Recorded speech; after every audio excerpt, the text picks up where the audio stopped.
রাধে রাধে। আজ সারাদিন কি করলাম সেটাই তোমাদের সঙ্গে শেয়ার করতে চলে এলাম। চলো এই দেখো জানালাটা খুলে নিচ্ছি। আর সবাইদের জানো তো সকাল শুরু হয় আদা জল খেয়ে, মানে চা দিয়ে। আমাদেরও কিন্তু আদা জল দিয়েই শুরু হয়, শুধু সেই আদা জলটা একটু অন্যরকম, পুষ্টিকর, হেলদিকর। হ্যাঁ, সেটা কি একটু বাদে বলছি। রাস্তা দিয়ে মাছ যাচ্ছিল, মাছটা নিয়ে নিয়েছিলাম। তো সেই মাছগুলো ভাবলাম আগে ধুয়ে নিই, ধুয়ে নিয়ে রেখে দিয়ে তারপরে দেখাচ্ছি। তারপরে এবারে বোনেরা ভাববে যে দিদি তো বলেছিল যে বেসিনে বা কল ঘরে ধুতে পারি না। হ্যাঁ গো, ধুতে পারি না, আবার যেন তো সময়ে সব কিছু শিখেও যাই আর অভ্যাসও হয়ে যায়। তো আমি সেই জন্যে এখানেই ধুয়ে নিচ্ছি। কেন জানো তো, এখন এতটাই রোদ যে আমি ঘাটে গিয়ে ধুতে পারবো না, রোদ লেগে যাবে। আর তারপরে আমি ভাবলাম যে এখানে গ্রামে আছে বলে আমি ঘাটকে চলে যাচ্ছি ছুটে ছুটে। যখন বাইরে থাকতাম বা সব যে বাইরে আছে শহরে, তখন তো সব এরকম বেসিনেই ধোয়া হতো। তো আজ কেন আমি ধুবো না, তো এই ভেবে এখানেই ধুয়ে নিচ্ছি। এই দেখো কি নিয়ে বসেছি বলো তো, বিট, গাজর, পুদিনা পাতা, আপেল, আদা, হলুদ। আমলকিটা নেই এখন, তাই আমলকিটা হয়তো দেওয়া হচ্ছে না। এই সব নিয়ে বসে পড়েছি। হ্যাঁ, আজকে জানো তো ধনা পাতাটা আনা হয়নি, নাহলে ধনা পাতাটাও দেওয়া হয়। আর লেবুটাও একবারে কেটে নিচ্ছি, তারপরে মিক্সচারের মধ্যে দিয়ে মিক্সচারটা পিষে নিয়ে চলে আসছি। এই দেখো, হ্যাঁ জানো তো ছাঁকনিটা বলবে ছোট ছাঁকনি দিয়ে ছাঁকছো, বড় ছাঁকনিও আছে, ছোটটাই নিয়ে এসেছিলাম। আর না হলে জানো তো আমি বড় ছাঁকনি দিয়েই ছাঁকি, আজকে যেটা হাতের সামনে পেয়েছি সেটাই নিয়ে চলে এসেছি। ছেঁকে নেওয়ার পরে লেবু দিয়ে ওতে একটু সাদা নুন আজকে দিয়ে দিলাম। ওই যে রোজে রোজে নুন চেঞ্জ করে খাওয়া হয়, সবাই আবার লবণ বলে, তাই বলে দিলাম। তো আজকে সিন্দুক নুনটা না দিয়ে সাদা নুনটাই দিলাম, দিয়ে খেয়ে নিলাম। আর গোলমরিচের গুঁড়োও দিয়েছি, সবাই খেয়ে নিয়েছে। তারপরে ধুয়ে নিচ্ছি, সব ধুয়ে রেখে দিয়ে এই দেখো পাপোশগুলো যেন তো দুদিন ছাড়াই না ধুলে এমন অবস্থা হয়, কারণ সামনেটা যে মাটি নোংরা হয়, কাদা লাগে, আর সেই কাদা পা মুছে মুছে পাপোশগুলোর হাল বেহাল হয়ে যায়। সেগুলোই ভাবলাম একটু সার্প দিয়ে, গরম জলে সার্প দিয়ে ধুয়ে নিচ্ছি। এটা ধুয়ে তারপরে হচ্ছে যে কাপড় চুপড় যা ছিল সমস্ত কিছু নিয়ে এসে এখানটাতে মিলে দিচ্ছি। কি বোনেরা, এই জায়গাটা দেখে কিছু কি মনে পড়ছে? দেখো আমার শীতকালে কত সুন্দর রান্নাঘরটা, আমার আসিয়ানা আজ দেখো কেমন হয়ে আছে। আমি রোজের আমার বরকে বলি আমার রান্নাঘরটা হালটা কেমন হয়েছে। একটাই তিরপল, তো সেই জন্য তিরপলটা খুলে দেওয়া হয়েছে, জালঙে চাপা আছে, আর এখানটাতে ওই জন্য এইরকম হাল হয়ে গিয়েছে। তারপরে তো সব মিলে দিয়ে চলে আসলাম। কি আর করবো, ওখানে দাঁড়িয়ে দাঁড়িয়ে তোর মন খারাপ করলে হবে না, তাই এসে মুড়ি খাওয়ার জোগাড় করলাম। আলু ভাজা, শসা পেঁয়াজ কুচিয়ে নিয়েছি, আর হচ্ছে যে আমার মেয়ে চপ খাবে বলেছিল, তো আলুর চপ নিয়ে এসেছিলো, সেটা দিয়ে মুড়ি খেয়ে নিচ্ছি। খাওয়া দাওয়ার পরে সবজিটা কাটাকাটি করে নিলাম, তারই পরে রান্না করতেও চলে এলাম। রান্নাটা বসিয়ে দিয়ে মশলাটা করে রেখে দিয়ে আগে এক গ্লাস আমি মেপে জলটা খেয়ে নিচ্ছি। আর ছোট ছোট বোনেদেরকেও বলছি, প্রচণ্ড গরম, তোমরাও সবাই জল খাচ্ছ তো, বোতলে ধরে জল খেলে জানো তো অল্পই খাওয়া হয়ে যায়। তো সেই জন্য মাঝে সাঝে আমি তো গ্লাস মেপে জল খাই, তোমরাও কিন্তু গ্লাস মেপে জল খাবে, তাহলে দেখবে একটু বেশি জলটা খাওয়া হবে, কারণ যা গরম বেশি বেশি জল খাওয়া দরকার। আমি কিছু বকে ফেললাম বক বক করে, তো আমার পটল আলুর ঝোল হয়ে গিয়েছে মাছ দিয়ে। ছোট ছোট বোনেরা বলবে সংসারে যা কাজ হয় সেসবই করছে আর বক বক করছে, ধৈর্য হারিয়ে ফেলছে হয়তো, যে বলছে না কেন। আমি বলছি না এই কারণে, একবারে হাত দেখাবো তবেই না বুঝতে পারবে। তারপরে এই যে আমার ভেন্ডির ঝালটা হয়েই গিয়েছে, ভেন্ডির ঝালটা গোস করিয়েছি। আর বেশি দেরি করাবো না, রান্না হয়ে গিয়েছে। আর আমি এবারে বলবো, দেখাবো সব কিছু। এই দেখো রান্নাবান্না করে একটু মুখ হাতটা ধুয়ে চলে আসলাম, কারণ ঘেমে নিয়ে একসা হয়ে গিয়েছি। এই গরমের মধ্যে বরের টাকা বাঁচাতেও হবে, আবার নিজেদের গৃহিণীদের শখ পূরণও করতে হবে। সেই জন্য এই গরমে টাকা বাঁচাতে কত কিছুই না করতে হচ্ছে। আর আজকে যেটা করবো জানো তো, প্রথমবার বলে না প্রথমবার কাক গু খায়, সেই অবস্থা হয়ে গিয়েছে আমার। এই যে দেখো আমি গহনা বানাতে লেগেছি। আগে পেনে করে এঁকে কাগজটা কেটে নিয়েছি, তারপরে এটা একটা ব্লাউজের পিসের টুকরো ছিল, সেটাই লাগিয়ে সুতো কড়ি ফড়ি লাগিয়ে একটা বানাচ্ছি গহনা। মানে এই যে কড়ি দিয়ে সুতো দিয়ে গহনাটা পরার আমার অনেক দিনের ইচ্ছে। আমার বরকে অনেকবার বলেছি, আমাকে কিনে দেয়নি। তো ওইগুলো জানো তো না কিনে দিতে আমি বলেছিলাম যে আমিই বানিয়ে নেবো। তো সেই জন্যই বসে পড়েছি। এই যে দেখো ভাত খাওয়ার সময় হয়ে গেছে, ওইসব নিয়ে তো থাকলে হবে না, তাই খাওয়া দাওয়াটাও করে নিলাম, কারণ ওদেরকে খিদে পেয়ে গিয়েছে। তারপরে খাওয়া দাওয়া করে বাসন কুসন সব ধুয়ে নিচ্ছি। ধুয়ে নিয়ে গ্যাস চুলা ভালো করে সব পরিষ্কার করে নেবো। তারপরে আবার যে কাজটা পড়ে রয়েছে অর্ধেকটা হয়ে, সেটাই করতে হবে। কোনো দিন এসব কাজ করিনি জানো তো, কোনো দিন করিনি, প্রথমবার করছি। জানি না ভালো হবে কিনা, তবুও আমি এই ভেবে করছি যে আমার নিজের হাতের ছোঁয়া থাকবে, সেটার একটা অনুভূতি আলাদা, আনন্দই আলাদা। আর টাকাও তো বেঁচে গেল, সেইটা মানে আনন্দই আলাদা।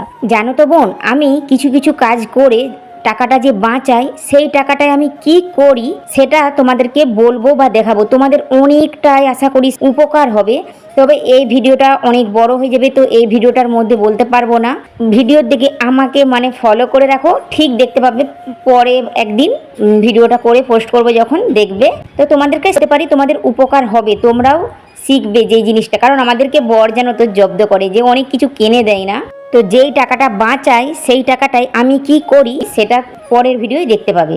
যাই হোক দেখো আমি বাসন কুসন সব ধুয়ে গ্যাস চুলোগুলো সব মুছে পরিষ্কার করে নিচ্ছি। তারপরে এই যে চলে আসলাম, কাজটা যে বাকি ছিল সেইটা প্রথমে ভাবলাম যে এভাবে করে রেখে দিই, তারপরে দেখলাম যে না, মানে একটু ঝুমকা লাগিয়ে দিলে পরে, ওটা একটা পুরাতন কানের মধ্যে ছিল, কানেরটা না পরতাম না, এতটাই ভারী আমার কানগুলো কেটে গিয়েছে, সেই জন্যে নতুন কানের পড়েছিল ইমিটেশনের, তো সে তা থেকেই ছোটো ছোটো যে ঝুমুরগুলো হয় না ঘুমুরের মতো, তো সেগুলো খুলে নিয়ে লাগিয়ে নিয়েছিলাম।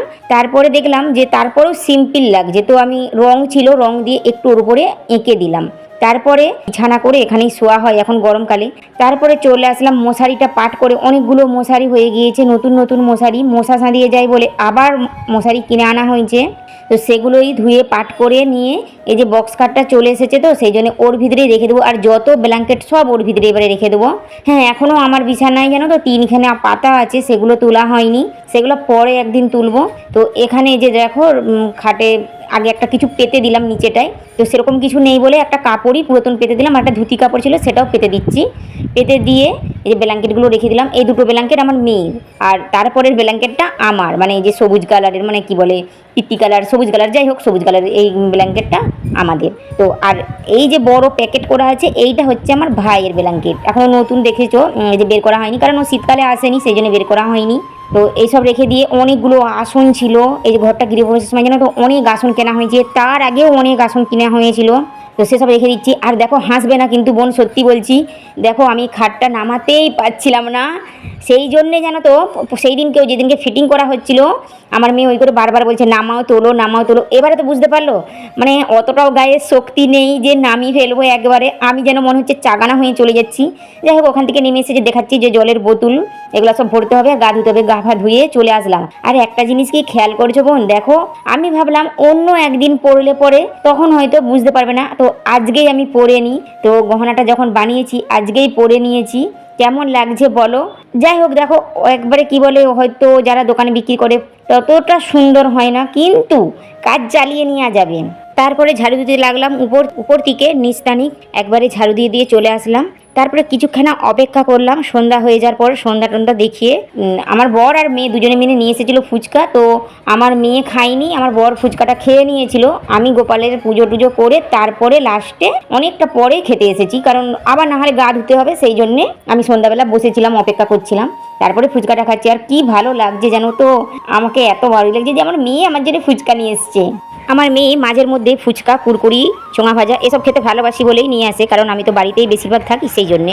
যাই হোক আমাকে খুব আনন্দ লাগছে, তো সেটাই খেয়ে নিচ্ছি। তারপরে ভাবলাম টক জলটা কেন বাকি থাকবে, টক জলটাও একটু খেয়ে নিই। আর জানো তো বোন, আমি যে ভয়েসটা দিচ্ছি আওয়াজ আসছে একটা দু রকম আওয়াজ আসছে, এটা পাখার বা অন্য কিছুর আওয়াজ নয়, আমি যে জানলাটায় বসি না ওই জানলাটায় বসে থাকি, বসে বসে ভয়েস দিই। আর কিছুক্ষণ আধা ঘন্টা বাদে তারপরে যে ভাতে জল দিয়ে রাখছি এখন কদিন গরমের জন্যে, তো জল দিয়া ভাতটাও খেয়ে নিলাম। আর জল দিয়া ভাতে দেখেছো কত কিছু চাট করেছি। জল দিয়া ভাতের কাছে কি কি আছে বলো তো, আলু মাখা আছে, আলু পেঁয়াজ কাসুন্দি দিয়ে মাখা, একটা পেঁয়াজ দিয়ে মাছ মাখা হয়েছে, ভেন্ডির ঝাল আছে, আর পটলের ঝোল, মানে ওই যে দিনের বেলা যেটা করেছিলাম সেটাই একটু একটু করে তরকারি রয়ে গিয়েছিল, তো সেসব নিয়েই খেয়ে নিচ্ছি। আমার মেয়ে খাইনি, আমি আর আমার বর খেতে বসেছি, অনেকটাই রাত হয়ে গিয়েছিল। বাসন কুসন ধোয়ার পরে ঘুড়ি দেখলাম যে 10:30 বেজে গিয়েছে, তো সেখানে জানলাটার আওয়াজ হচ্ছে আর প্রচণ্ড পরিমাণে বাতাস দিচ্ছে যে ঝড়ের মতো, সেটারই আওয়াজ। আমি কিন্তু পাখা চালাইনি, কিন্তু কোথাও যাওয়ার উপায় নেই, মানে যেখানেই যাই না কেন বাতাসের আওয়াজ তো হবেই, সেই জন্যে ওখানেই বসে বসে ভয়েসটা দিয়ে দিই রাত্রে। আমি অনেকটা চেষ্টাও করেছিলাম যে যাতে না আওয়াজটা আসে, কিন্তু কিছুতেই কিছু হচ্ছে না। যাই হোক দেখো আমার বাসন ধুয়ে রান্নাঘরে লাইটটা নিভিয়ে উপরে চলে যাচ্ছে। আর জানো তো যখন সকালবেলাও ভাবি যে ভয়েস দেবো তখনও এতই বাতাস হয় যে জানলায় আওয়াজ হয়, মানে কোনো দিকেই আমার সুখ হচ্ছে না ভয়েস দিয়ে, আজকে একটু আওয়াজ হবে। যাই হোক উপরে চলে আসলাম, সন্ধ্যাবেলা বৃষ্টি চলে আসছিলো বলে জানলাগুলো বন্ধ আছে, এবারে খুলে নেব। আসার পরে যে বিছানাটা গুছিয়ে নিচ্ছি, গুছিয়ে নিয়ে চুলটা বিনুনি করে তারপরেই ঘুমোতে যাব। তো বন্ধুরা, আজকের মতো এখানেই শেষ। সবাইকে জানাই শুভরাত্রি। আমি সোনা, সোনালি এখনো আসেনি। এই ছিল স্বপ্নের উড়ান।